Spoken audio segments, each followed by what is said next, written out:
You know it's the males. I mean, the light shines back in your face. It's very metallic.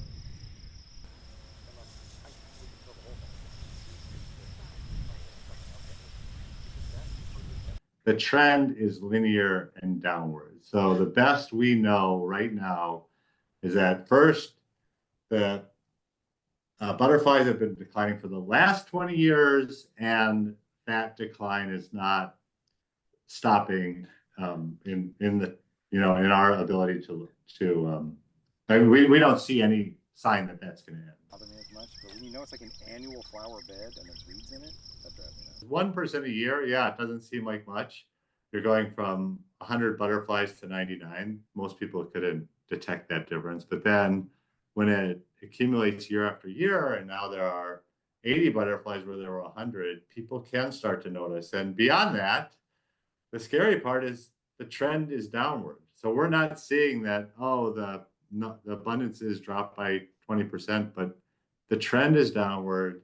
We're going to see fewer and fewer butterflies over time unless we do something. So we would charge them for pots, and they would pay for pots. Hundreds of thistles.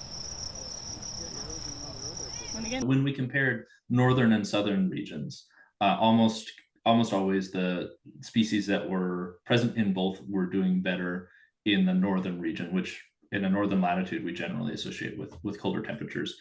If you want to get into the nuance, we're not accounting for, say, mountain ranges, etc. But yeah, we'd see what looks like a pretty clear signal that species are doing better in the cooler parts of their ranges.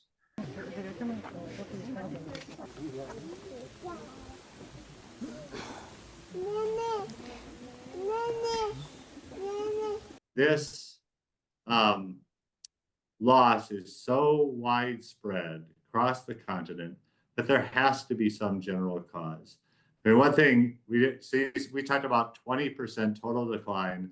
The median species in this study is declined by over 40%. So it's a fast decline. There has to be some general cause. So last year,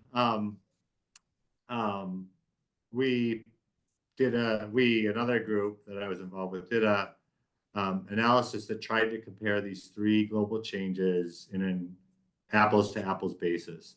And so for part of this data set we're talking about today, the part from the Midwestern US, we got the climate data, temperature, precipitation, land use data, the habitat change, and then the pesticide information across all classes of pesticides. And in that study, pesticides rise to the top as the key factor causing decline.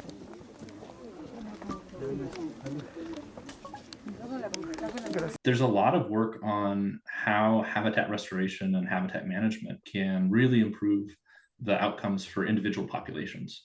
And so, this study is national in scale, but when you kind of zoom in and look at individual populations, they generally are doing much better when they are when the habitats are being restored. You can make changes in your backyard and in your neighborhood and in your state that can really improve the situation for a lot of species.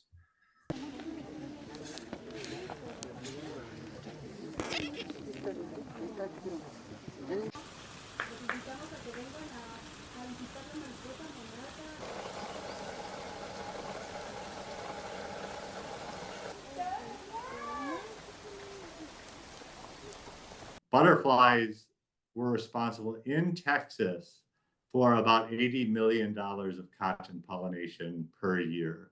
And wow. So that's just in Texas. So add that up across the world and, it's a significant amount of money. And so the bottom line is butterflies, they're still not as important as bees, but they are important.